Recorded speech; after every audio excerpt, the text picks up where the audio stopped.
I suppose by now you can tell which ones I'm going to be using the online graphing calculator for, because you get to see the whole screen when I'm planning to use that. Um, it says a caterer is ordering salmon and shrimp for an event. The salmon costs and the shrimp costs, yada yada. She needs at least as much shrimp as salmon, and the most she can spend is $300. What I'm recommending is that we write our objective function first. We may not necessarily end up needing it, but let's start by writing that.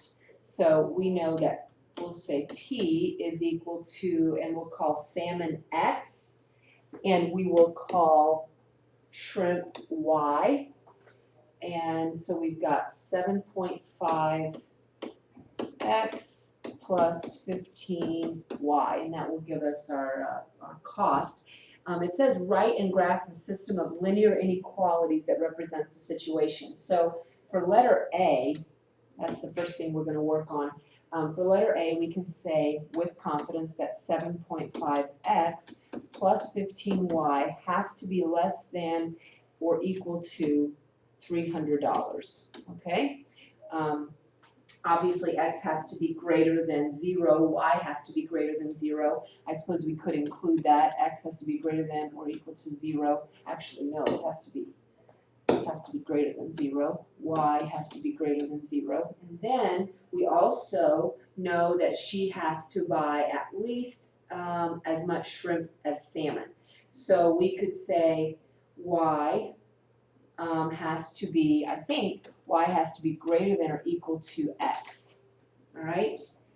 I guess earlier I had said y has to be greater or equal to x, but if it's at least as much, it's greater than or equal to. So here is where I'm recommending that you go straight to the graphing calculator application and start entering in your values. So my first equation that I'm going to put in is, well, and remember, you can enter them. You don't even have to put them in slope-intercept form. So I guess we could do that.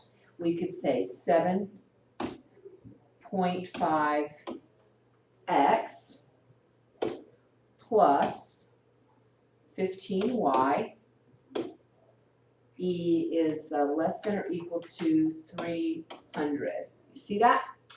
Wow. Okay, we're ready for our next equation. We can get that by hitting the enter.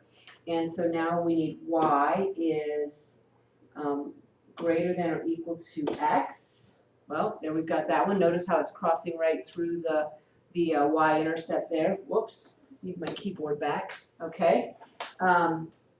The other two equations are that x is greater than 0 and whoops, I forgot to get a new equation.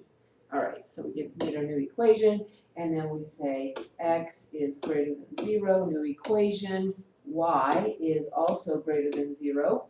Well, I'm getting faster at this. Okay, so now the question, as I recall, the question was asking, write and graph a system of linear inequalities that represents the situation, okay?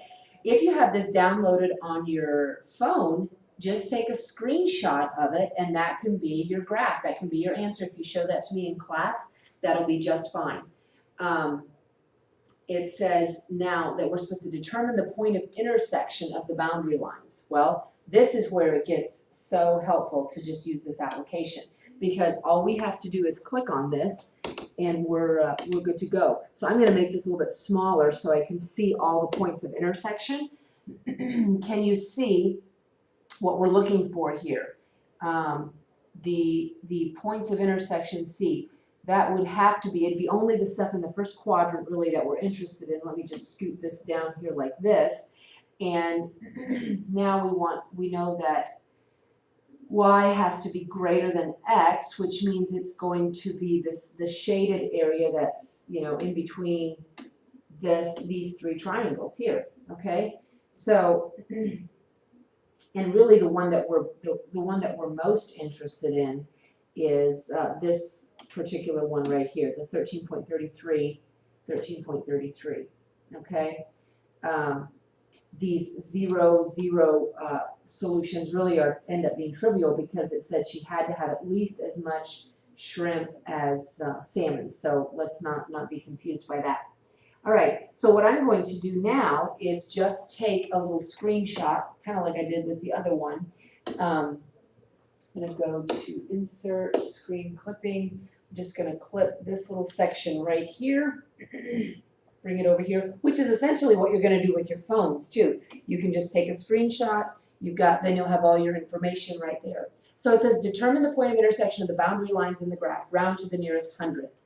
I mean, they already rounded to the nearest hundredth for us even. How fabulous is that? Okay, so this is my intersection. This is the answer to letter B, okay? Assume that the salmon and shrimp can be ordered in quarter-pound increments. Determine the point closest to the point of intersection of the boundary lines that represents a possible purchase.